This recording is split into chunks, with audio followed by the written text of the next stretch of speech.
Starting with Egghead Island, One Piece enters its final saga, and I've been always thinking about making a video where I rate the top 20 or maybe like top 30 or 40 strongest characters in One Piece. This will be the first video I make, and I also thought a lot about this, like right now we are at different arcs in the manga and also in the anime. And also, as you guys know, we have had a 6 months break in anime. From April 2025, Egghead Island will keep going on, and we will see much more crazier events happening. So I thought myself, let me do a top 20 strongest characters in One Piece list before Egghead Island Part 2. So first of all, this rating is completely in my opinion, and I rated the characters with the information that we have from the anime. I left out lots of characters from the manga, so there will not be any characters from the Elbaf arc. Before we dive in, please don't forget to like this video and subscribe for more anime content. Your support means a lot to me, guys. Let's begin with the top 20 strongest characters in the One Piece universe according to anime. I mean, until Egghead Island Part 2. So at number 20, we got Katakuri. Katakuri is probably the strongest commander in the Big Mom Pirates. Before fighting Luffy, he had a reputation for having never lost a fight. And also this guy is very capable and a very creative guy. Like Katakuri has a Paramecia type of devil fruit, but because of his observation haki abilities, he uses his fruit so well that people thought his fruit is actually a Logia type of devil fruit. He is definitely a master of observation haki, one of the strongest and most durable characters in One Piece. We don't exactly know about his whereabouts right now, like the guy didn't even come with Big Mom to Wano. I don't know why. Some people think he will come back to rescue his sister from the pirate island. Maybe we could see a fight between Katakuri and Blackbeard, but I don't know. As of right now, I placed him at number 20. Number 19, Ryokugyu. I mean, this guy came pretty fast. This guy became an admiral pretty fast after time skip. We saw him 2 times, once in Wano, where he was stopped by Shanks,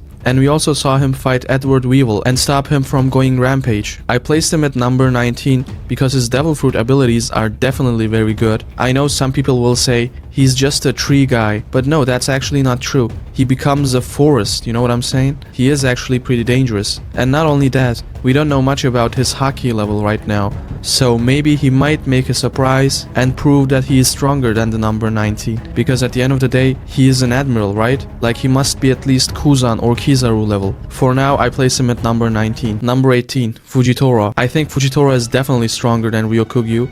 That's why I placed Fujitora in the number 18. I mean, guys, this guy's devil fruit powers is crazy. He can manipulate the gravitational force. In 1 second, you won't be able to move anymore. And not only that, he can send some gravitational waves to the space and strike the world with meteorites. He has definitely the potential to destroy the world. Potentially, depending on his haki level, he has definitely the potential to rise up in this list. At number 17, I got Zoro. I know some of you guys won't agree with this, but at least in my opinion, after Wano, Zoro got at least admiral level in my opinion. We know he uses Conqueror's haki, and his 3 sword style is definitely something special. Like especially post time skip, Zoro beat very strong opponents, and currently I think he might be the 2nd strongest right hand man after Benn Beckman. It is hard to place Zoro in this list because we know he is extremely strong. He can also use Conqueror's haki, but he is the right hand man of Luffy, so he can't be stronger than him. But where exactly is his strength level? In my opinion, he is at least an admiral level, but some people don't agree with that. I get it. At number 16, I placed Trafalgar Law. Law's devil fruit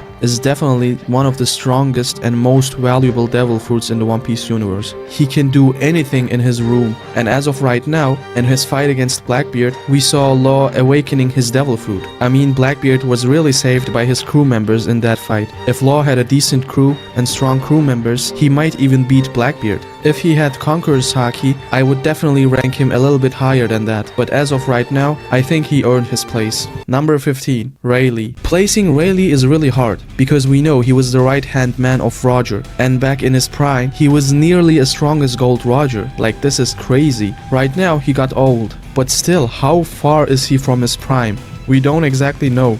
I mean, he was strong enough to scare Blackbeard. I don't think he could beat Blackbeard, but if they fought in a real 1v1, I think even if he can't win against Blackbeard, he would definitely give him a big scar. But as I said, it's hard to place him because we don't exactly know his power level yet. But we know he can use Conqueror's Haki. I think placing him here is very accurate. I mean, between the old people, I think he's definitely one of the strongest in the universe. Depending on how well he aged, he might go 2 or 3 ranks up, or maybe down. Number 14. Kizaru. I mean, pre-time skip Kizaru was so good. Especially his fight against the Supernovas got me hyped up. He was a very scary admiral in Sabodi and Marineford. But I don't know, in post-time skip arcs, we didn't see him much. But don't worry, in Egghead we will see him again. If you're a manga reader, you already know, Luffy beats the shit out of Kizaru, and Kizaru becomes very emotional and stuff. I think Kizaru became a little bit irrelevant, like we saw Akainu getting a raise and becoming the fleet admiral, we saw Kuzan leaving the Marines and joining the Blackbeard pirates. Like the other 2 admirals, they made some big steps for their careers. But we didn't see Kizaru do anything in post-time skip arcs,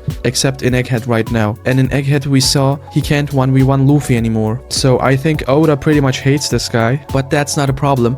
I also don't like Kizaru. I think his place at number 14 is very accurate. At number 13, we got Sabo. Sabo became the Flame Emperor, and especially after the latest rebellions, people in the world start to cherish for him like he became the face of the revolutionaries. And this made us think, might he surpass Dragon? I mean, right now, I don't think he is near Dragon's level, but he looks like he is Dragon's right-hand man right now. And I don't even have to talk about his Devil Fruit abilities, like his Devil Fruit was Ace Devil Fruit. I mean, yes, Ace had Conqueror's Haki, Sabo probably doesn't have that, but still, we know Sabo is strong. Like, dude, he faced Imu and Gorosei all together, and somehow managed to survive. Oh, and also, he survived the incident in Lulusia. Like, Sabo definitely has potential to go higher in this list. I am very excited about him. I also find his personality really good. Like, he is a very well-written character. He is a very calm and cool guy in my opinion. I am sure he will play a big role in the final Great War. At number 12, I placed Benn Beckman. We don't exactly know much about Benn Beckman's power yet, but he is the right-hand man of the strongest Yonko, of course in my opinion. We didn't see him fight yet, but we heard lots of rumors about him, and I think even if this guy is not that strong, he's definitely a very clever guy, and I think this makes him very strong. We don't know much about his Haki level yet, but considering he's the right-hand man of the strongest Haki user in the universe, he must be definitely strong. At number 11, I placed Sengoku. Sengoku's situation is very similar to Rayleigh's. I mean, he got old and we don't exactly know how much weaker he is from his prime. By the way, we also don't know much about Sengoku's prime, I guess. We only saw his powers in Marineford, which was pretty strong in my opinion. Like, he almost one-shot the whole Blackbeard crew. It's a matter of how strong his prime was and how much weaker he got since his prime. I think Sengoku might go in the top 10, but right now he can stay at number 11. I also don't think that we will see Sengoku fight again, because this guy doesn't fight that much. He is more like a clever guy and a good leader. Like, he was the fleet admiral for years. Like, he was also helping Corazon and stuff to spy on Doflamingo. We definitely shouldn't underestimate his tactics, but as I said, I don't think he will fight anymore. He is a strong, retired old man who prefers not to fight. Number 10. Kuzan. I mean, Kuzan is definitely strong. First, he fought against Akainu for 10 days. That alone is a big achievement. You probably also remember his one-shot against Doflamingo. As of right now, he seems like he's the right-hand man of Blackbeard, but I don't think he's exactly working for Blackbeard. I don't know, it feels wrong. But anyways, we don't even have to talk about his Devil Fruit powers. In Marineford, he fought very good, so I think he deserves to be on the top 10. Number 9. Garp. I mean, Garp definitely aged like fine wine. This guy can destroy an island in the age of 70 plus. I mean, we don't doubt his strength. I think his durability is not that good because of his age. Like, he lost the fight against Kuzan because of Shiryu's sneaky attack, and he got seriously injured from one blade wound. Like, remember, Whitebeard got 267 sword wounds, more than 100 gunshot wounds, and so many wounds from cannonballs, and he was still standing. I don't think Garp can take even half of them. But anyways, he's definitely still very strong. I can't imagine how strong he was in his prime, and we definitely need to see this God Valley flashback. At number 8, we got Akainu. I mean, right now he's the fleet admiral, and instead of fighting, he is doing some paperwork. I think that's a very bad decision for Akainu. He's a good commander on the battlefield. He's not a good tactician in my opinion. But anyways, he is still pretty strong, definitely. Akainu also fought against Whitebeard, and he did a pretty good job. I placed him above Garp, because I think he is almost in his prime. I mean, prime Garp would definitely be higher than Akainu. At number 7 we got Mihawk. We still didn't see Mihawk's peak power, and I'm not even sure if we will see it, because Mihawk is someone who's like pretty much bored. He doesn't fight much because he lost the joy of fighting. He holds the title for the strongest swordsman. The only one who can force Mihawk to fight at its fullest is probably Zoro, but I think Zoro still got to get a little bit stronger for that. Number 6, Luffy. Luffy really became Yonko level, and not like a fake Yonko like Buggy. I think he's pretty strong. I'm still not sure if he is Shanks level though, but his devil fruit is a special god fruit, and he has Conqueror's Haki. I feel like Luffy definitely has the potential to go up in this list, but I feel like he still needs to improve something. Like he probably needs a small power up. Gear 5 is definitely very good, but I don't know. We might see a different version of Gear 5, just like the different versions from Gear 4. But actually that's also not necessary, because Luffy can achieve anything he imagines with Gear 5. So he probably has to master his Conqueror's Haki and just be more creative. We will see if he goes up in this list. Number 5, Blackbeard. I mean, he already has 2 devil fruits, and people still argue about whether he has a 3rd devil fruit or not. So Blackbeard is definitely strong. We don't know if he has Conqueror's Haki yet, but we know one thing for sure: Blackbeard doesn't fight if he can't win, and he only fights when it's necessary. Like he has a plan, and he only acts according to this plan. Sometimes this might seem a little bit annoying. For example, in Marineford, he just came to steal Whitebeard's power and then fled the scene, and we also never saw him fighting in an all-out battle. But one thing is for sure, we know nothing about Blackbeard. I mean, we had this Cerberus theory. People thought that he was a 3-headed dog or something like that, but apparently Eiichiro Oda reads all those theories and he just made fun of us. He just gave Shamrock's blade Cerberus powers, so all the Blackbeard theories are currently down. But anyways, I'm not sure if we will see Blackbeard higher on this list. I even think that Blackbeard's importance gets very low, because like we are starting to explore more of the world and Emu and the past and stuff. But anyways, I still think he's one of the most important characters. We'll see. Number 4. Gorosei. I put Gorosei at number 4 because currently in the anime we only saw their power once, and that's when Sabo came to rescue King Cobra. But the thing is, we don't exactly know what kind of a power those Gorosei have. I mean, if you're a manga reader, you know, but if you're not, if you're a current anime watcher, it's still a mystery. But most people think the same. It's probably not their power, it's more like Imu's power. So the Gorosei are currently the most strongest characters in the world government after Imu. And as I said, I'm not counting the Holy Knights, because we didn't see them in the anime, and we also know almost nothing about them in the manga. They are just very new characters. Yeah, so let's go on to the top 3. At number 3, we have Dragon. Monkey D. Dragon is the head of the revolutionaries. He definitely has a plan. He is the most wanted man and also the biggest enemy of the world government. That means the biggest enemy of Imu. So actually it's pretty hard to place Dragon on this list. He always gets hyped up since Logetown arc. Like every new season Dragon gets hyped up a little bit more, and it's been like 1000 plus episodes, and Dragon still didn't make his move. Dude, like come on, what are you waiting for? Or what kind of a plan is this? Like oh my god, Dragon.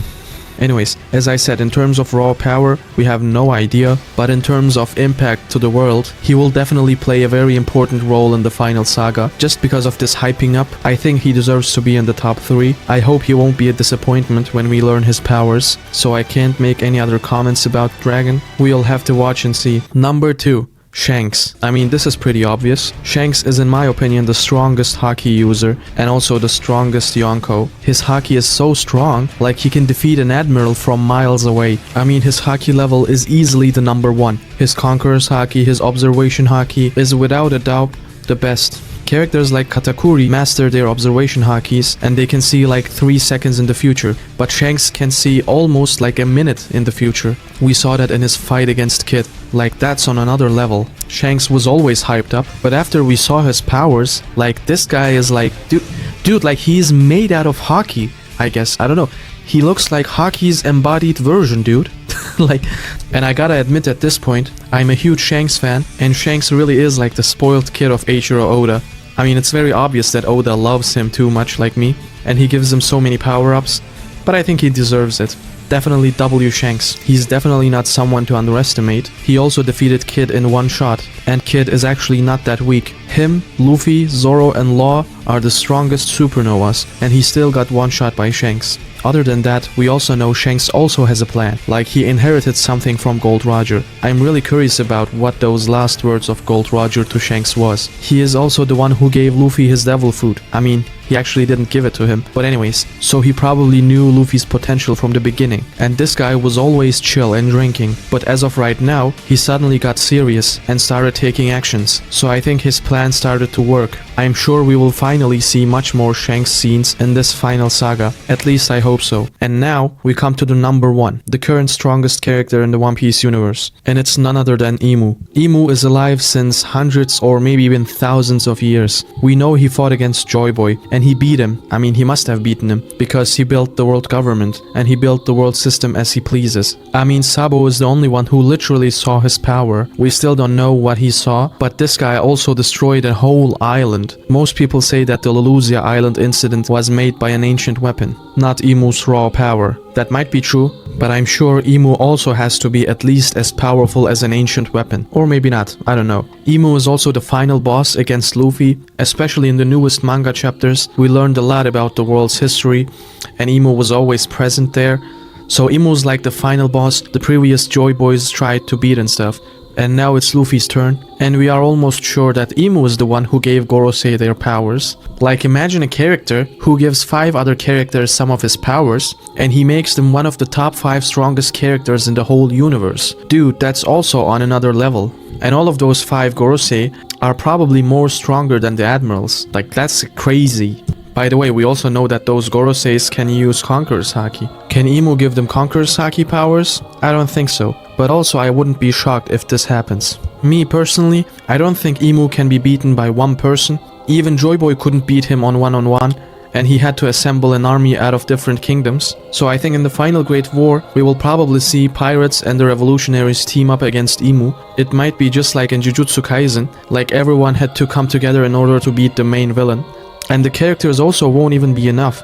They would also have to assemble all the ancient weapons and stuff. So without a doubt, he is the strongest in the universe. And so, dear friends, that was my top 20 list. I'm also excited to read about your opinions. Please comment down if you agree with me, or if you want to add something, or if you want to make a change. I know there are still a lot of characters that I didn't add, because most of them were from manga, and in the manga there's lots of things going on right now. Maybe when the Elbaf arc ends in the manga, I can make another list, but as of right now, in 2025, before Egghead Island Part 2, it seems like this list is pretty accurate.